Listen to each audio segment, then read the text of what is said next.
In this episode of the podcast, I caught up with 6 of our first 42k runners, Daniel, Mitch, Tom, Brad, Alex and Kim, who just completed the epic 84-kilometre Bali Hope Ultra. Running an ultra marathon is an enormous commitment. It takes months, if not years of preparation, and there are plenty of highs and lows on the journey to the start line. One of the things we always say to our inner community is it's not about the outcome, but it's all about the effort. And when the effort is there, more often than not, the outcome takes care of itself. And in the Bali Hope Ultra, that is exactly what happened. We couldn't be prouder of our runners, and we hope that you enjoy this episode where they reflect on their experience. Welcome back to the first 42k podcast, and I'm here with Daniel Perry, the winner of the 2023 Bali Hope Ultra. I wanted to have a short podcast interviewing all our first 42k runners who took on this race 84 kilometers across the island of Bali to help disadvantaged children, and it's awesome to be able to bring you their journey, as there was many stories that unfolded over the night. So mate, firstly, welcome to the podcast. Thank you. Secondly, congratulations on the win. Thank you. How was it running across Bali, 84 Ks? Yeah, wild experience. I don't think you do all the training like I did with the first 42 yourself as my coach, and you can do all the training you want. But if you try to have a plan in your head, I reckon it's just out the fucking window straight away. Yeah, straight away. Unreal experience. One thing I was really surprised about is you said that over 84 kilometres you didn't enter the pain cave at all. You didn't get into that hole. That's, I think, a real testament to the training you put in. And one thing that I was really amazed at is you're a FIFO worker. So fly in, fly out, working in the mines, working 12-hour days, 14 days on, 14 days off. It was definitely a challenge working, coordinating with you, coaching you, but so stoked to see you get that result. So very uncommon to have no pain cave. What was it? Just felt like you really hit your straps and executed the run well? Yeah, I don't know. I reckon you told me numerous amount of times throughout the training, consistency is key, time on legs, and the whole way throughout the race it was just, keep being consistent with the heel, just be consistent, down, be consistent, and flats, be consistent. So along with the training, I felt I was pretty consistent, and truth prevailed. It's hard sometimes though when the people you're running against go out a little bit hard. Yep. And did you find that you really had to hold your nerve to then be conservative in that moment and not try and match them and where they were going? I'm a pretty inexperienced runner, but the 2 marathons I've done, one of them in the training and then my first one last year, I saw a few people go out hard and then surpass them towards the end, and I just made a mental note every time that, just keep to your word and do you, live in the present and just think about you running the race, and And eventually it paid dividends. Well done. And on top of that, I think obviously this week is so much more than a race. We talked about the race because you executed it so well, but you also fundraised over $11,000 for the Bali Children Foundation. Such an incredible cause that helps disadvantaged children and providing access to education for them. How was Impact Day and the school visit for you? It was probably the best day. The race was cool and stuff, but it kind of puts life into perspective, I guess, about how, superficial shit in our Western society. It was amazing. It's a very, very humbling experience. Words can't really describe. Just felt like I wanted to cry the whole time. It's just such a beautiful day, beautiful foundation. So and I completely agree. Just the happiest children you've ever seen. And definitely. As you said, your words, it really does put it in perspective. Let's take it back to your training a little bit. I know I referenced the mines and working these huge hours. How did you find, obviously, that juggling act of being away for 2 weeks, working a lot and still having to keep up your training, and then coming home, having a bit more time with your training? Obviously it was very, very tough. Didn't really like you at some points when you were putting certain meals in the plan, but I think just had to get it done from the start. You always said consistency was key, so I just wanted to follow through with whatever you said, you've done the race before, so yeah, just wanted to make sure I was on track to do my very best. Yeah, nice, mate. Well, I think one thing that we always talk about is obviously consistency, but also nailing the basics. You know, fundamentals first, getting them right. And I felt like all week you were just dialed in. You know, you didn't get too anxious, too worked up about the event. You stayed composed.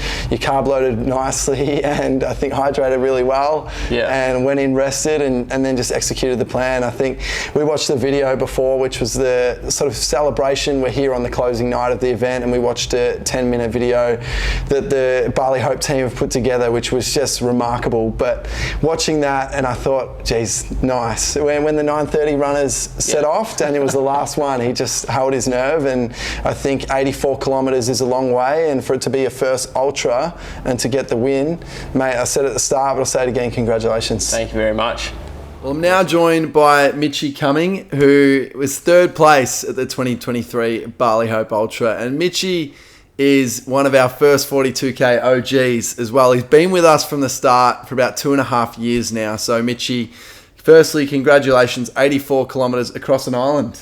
Thanks for having me, Shawnee. Mate, it's an awesome effort. I think such a big feat. You know, we know how far 84 kilometres is, a double marathon, but also the hills, the dogs, the heat.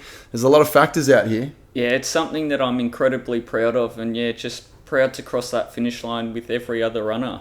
Yeah, that's it, mate. Well said.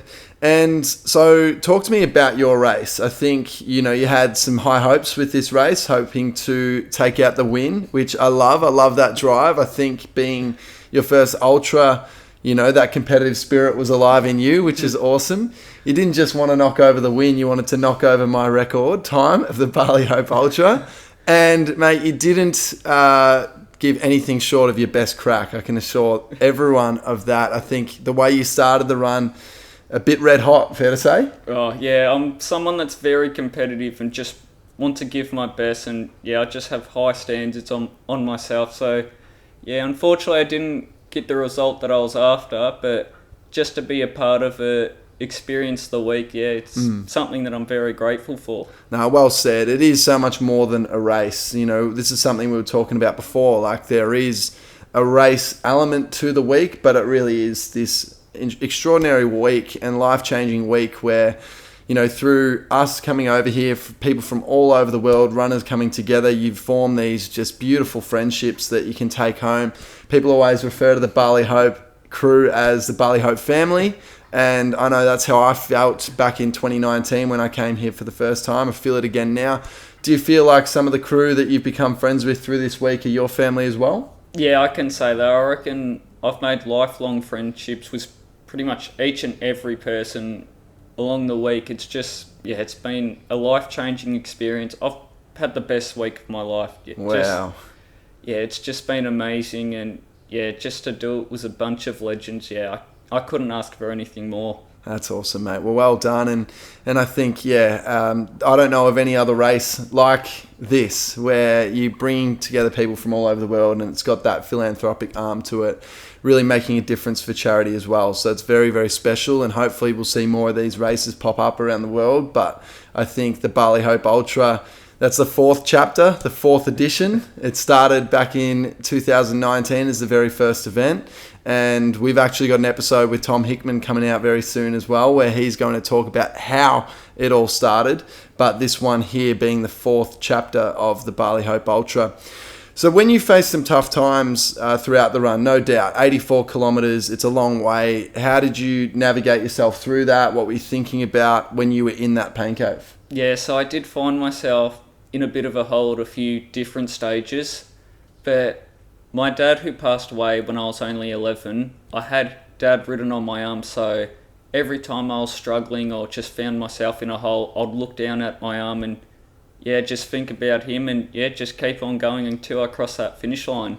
Well, mate, and he gave you a lot of strength out there? Absolutely. Yeah, for sure. Well, podium, as I said, it's an extraordinary result, and I love that your attitude now. You've really embraced that. It's third place is such a great effort out of 26 runners, and there was a lot of great runners out here, and you gave it your best effort, and that's all you can do. You know, that's something that I always talk about when I'm speaking in schools. Is it's like it's not about outcome, it's about effort. If you give your best effort, then you can look yourself proud in the mirror and know that you couldn't have done any more. And we definitely all saw that with you this weekend, mate. So I'm so stoked that you love the week. As I said, so much more than a run. You felt that. You've got lifelong friendships. Impact Day was special, making a difference for kids over there. One last question for you. Are you going to come back? Yeah, I'll definitely be back in 2024. 2024. So not just coming back, but coming back 365 days from now. Exactly right. Yeah, nice. And with the intention of taking the W, is that right? Yeah, I'm coming back to win it. I love that, mate. As you should. Well, Richie, congratulations and well done again. And thanks for being such a big part of our first 42K community. Thanks for having me, Shawnee. Well, I'm now very lucky to be joined by another first 42K runner and more importantly, Bali Hope Ultra finisher, Tommy Cook. Welcome. Thank you. Mate, talk us through the journey. I know with your lead up to the Bali Hope Ultra, it was a bit unconventional. It was very different to some of the other runners that we were coaching.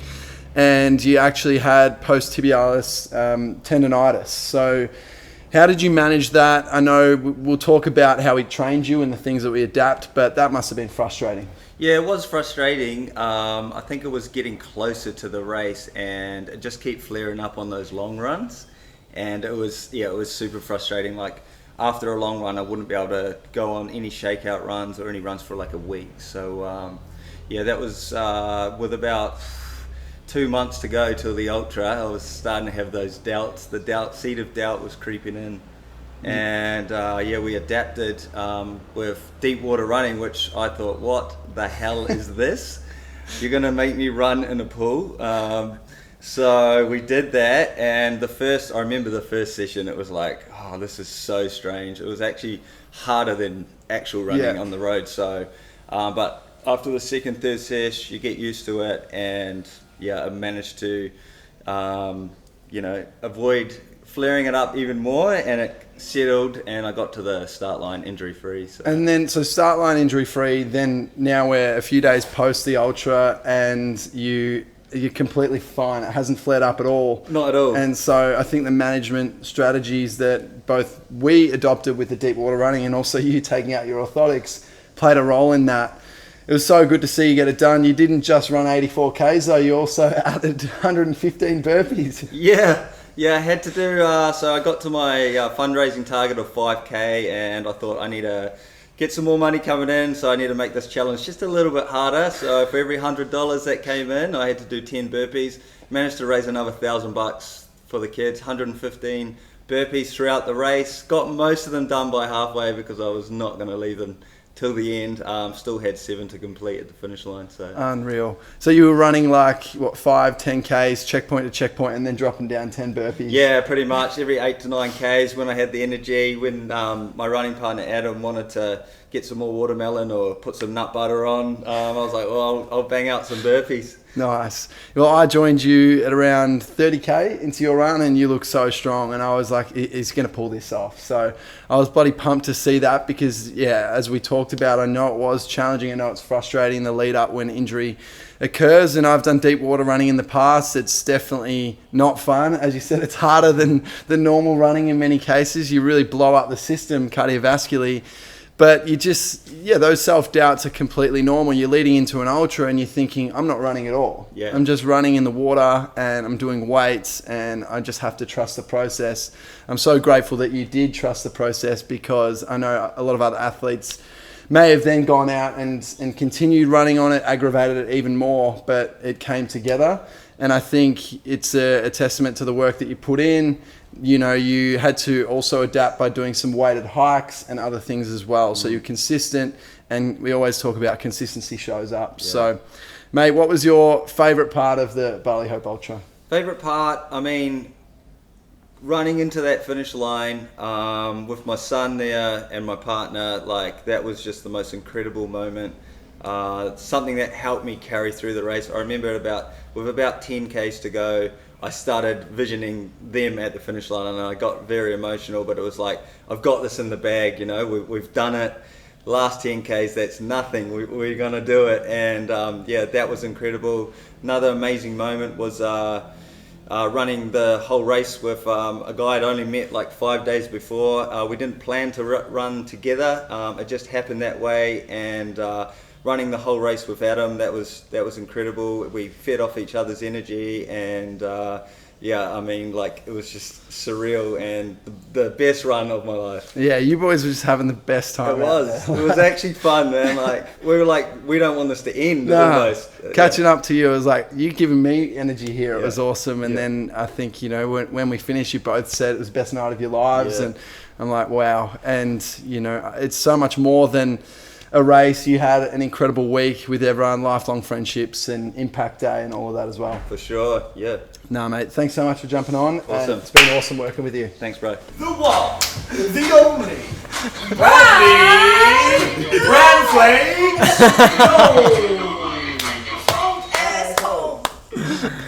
Oh, that's great. Yeah, that was great. We will keep that in. Welcome back to the First 42K podcast. And today I'm very honoured to be sitting next to Brad Knowles, who is another one of our First 42K runners who smashed the Bali Hope Ultra.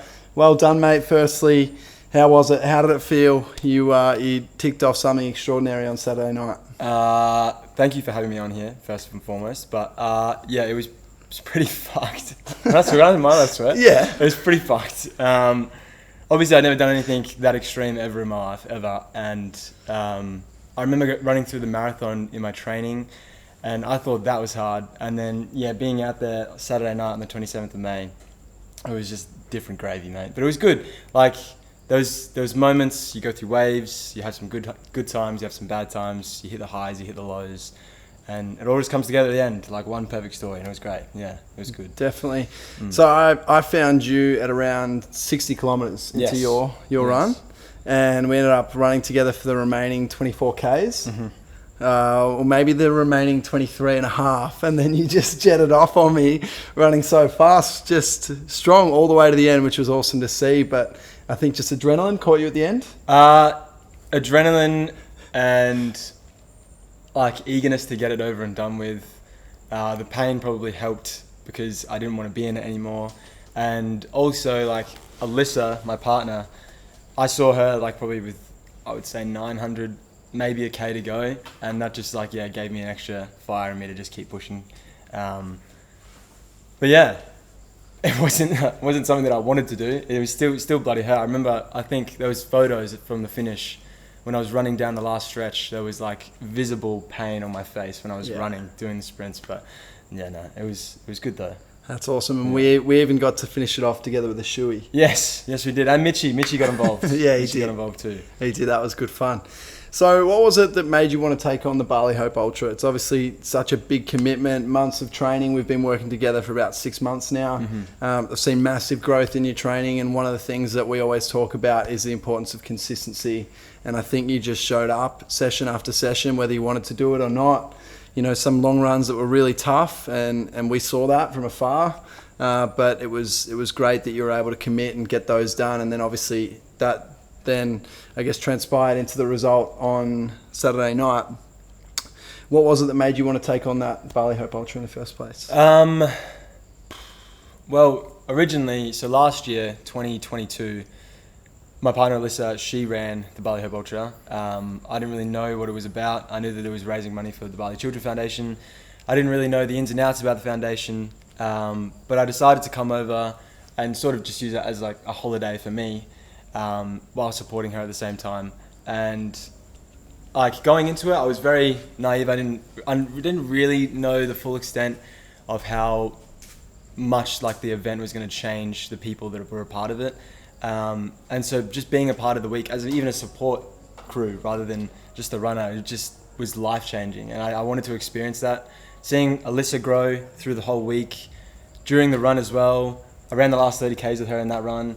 Just seeing her grow through that, I wanted to experience that myself. And doing it for a good cause, I thought it was just, why not? So Yeah, well answered. Yeah. Well, I think one thing that a lot of runners struggle with when they're sort of starting out on their ultra marathon journey in particular, but even marathon, half marathon, is people are just focusing on the race, focusing on the destination, not so much the journey. And whilst, as I said, there was tough sessions there, you were really consistent.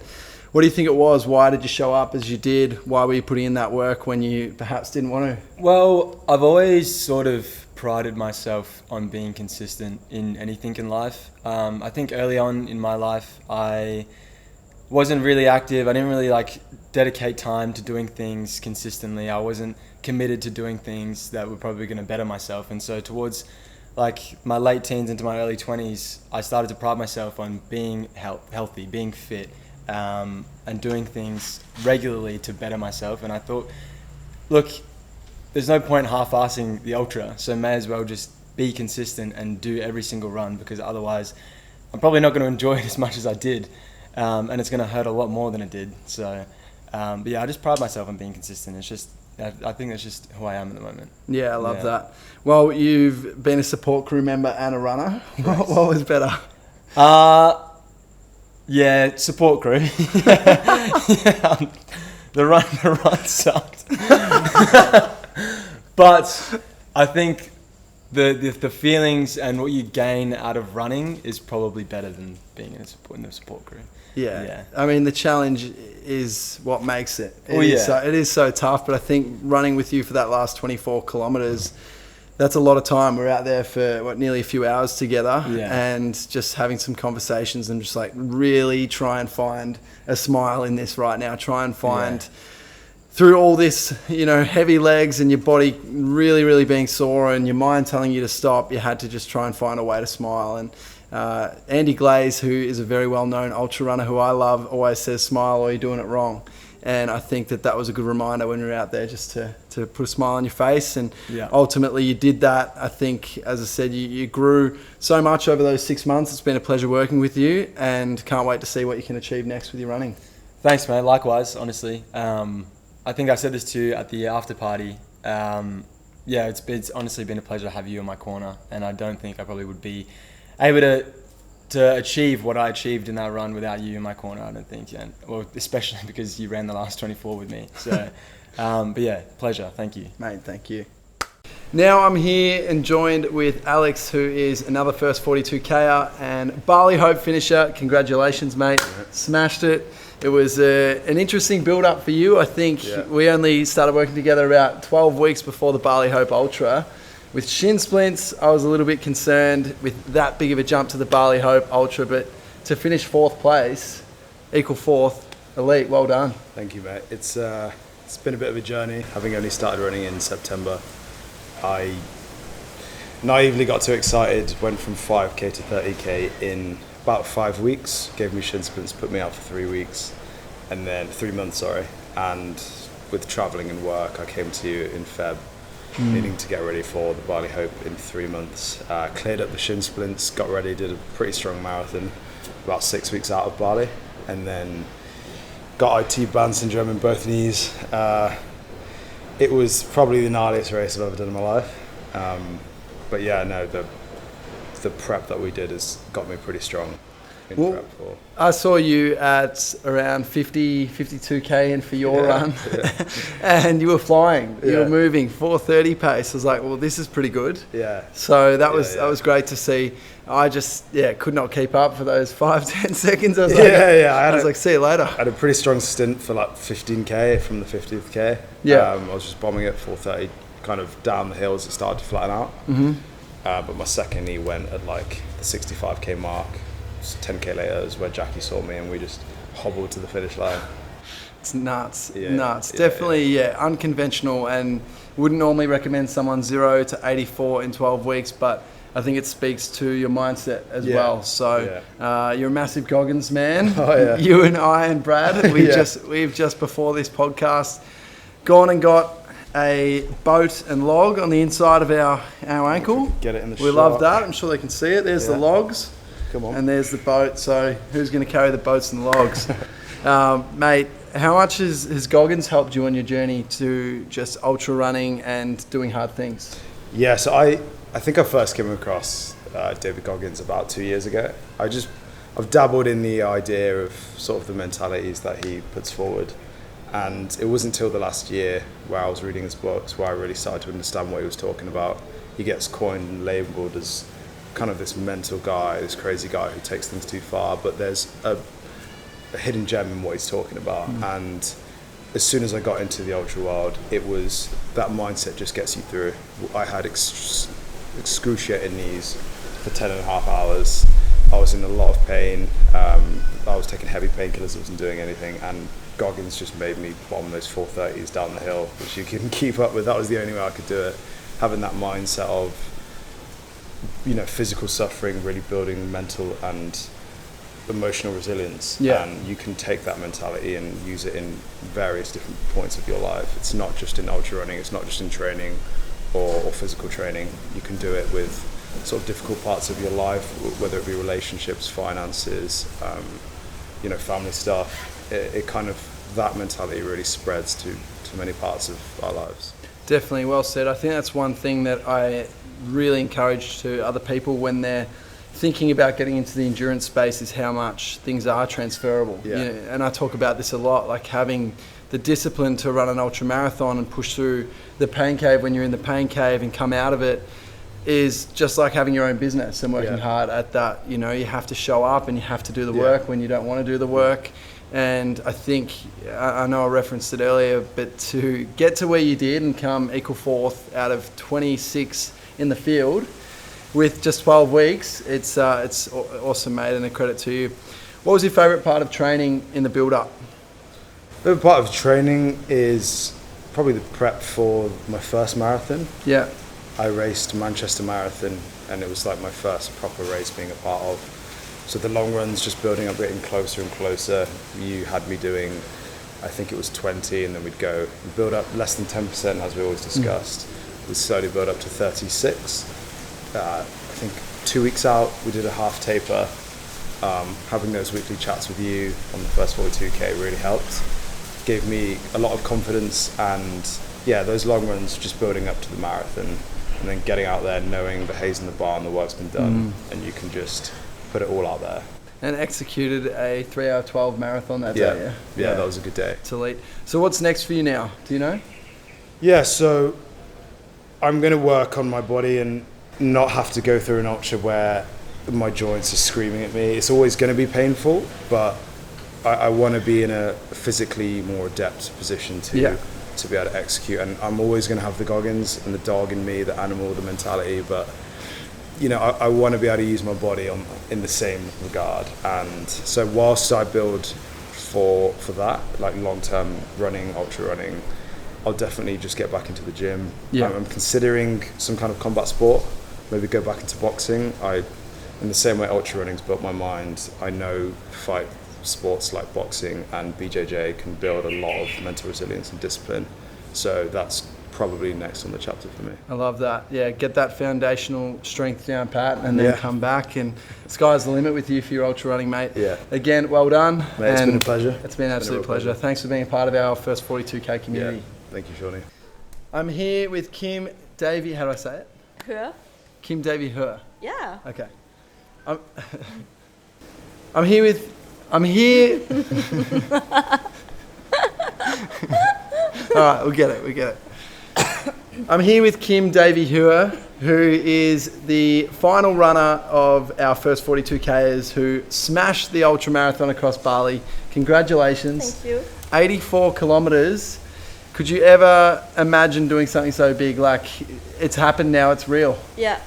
Well, I never thought about it until December, really, when I did my first marathon. And I felt amazing after the marathon. And after that, I said, right, next year I'm going to do an ultra marathon.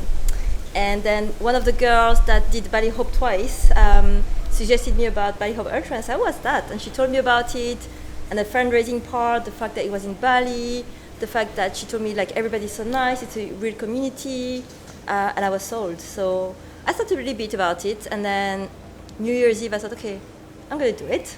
And then we had a Zoom call, so I contacted Tom like early Jan, and then he told me, yeah, there's a Zoom call happening, you know, you can meet the team, see how you feel about it. And I think you were there, Adam was there, another UK guy, and then you guys seemed so nice, and I was like, right, I'm gonna sign up, like, I don't know, mid-Jan, something like that. And I thought, well, if I only have February, March, April, May, 4 months, or 3 months and a half, because I had like 2 weeks holiday, I need a coach to help me.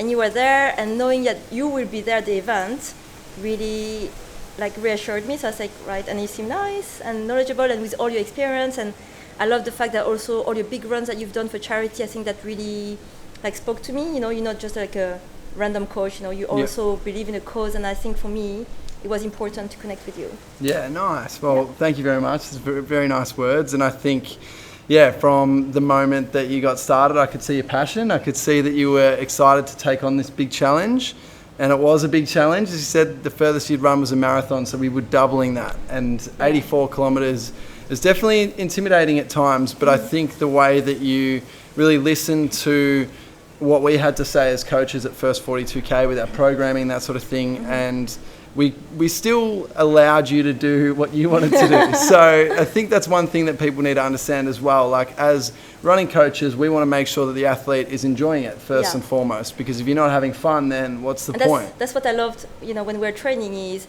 you know, you said, you know, you need to have fun. I think for me, maybe as a female runner compared to like the male runner and a bit older than the other guys, I have a little bit of a different perspective on like running the ultra, the goal, you know. Maybe guys, and you know, when you're younger, you just want to do the best time. You want to like, you know, the guys was telling me when we were like meeting for the first time, like they were preparing for themselves to get into a hole. I was like, what's the hole? They had to explain to me what the hole was. I was like, no, I'm planning to enjoy it and to like finish it. And they're like, what? You're not going to enjoy it, you're going to suffer. I'm like, I'm not going to suffer. I didn't prepare myself for that. Yeah. And I thought, you know, if I have to deal with it, I'll deal with it there and then. Why would I want to train to suffer?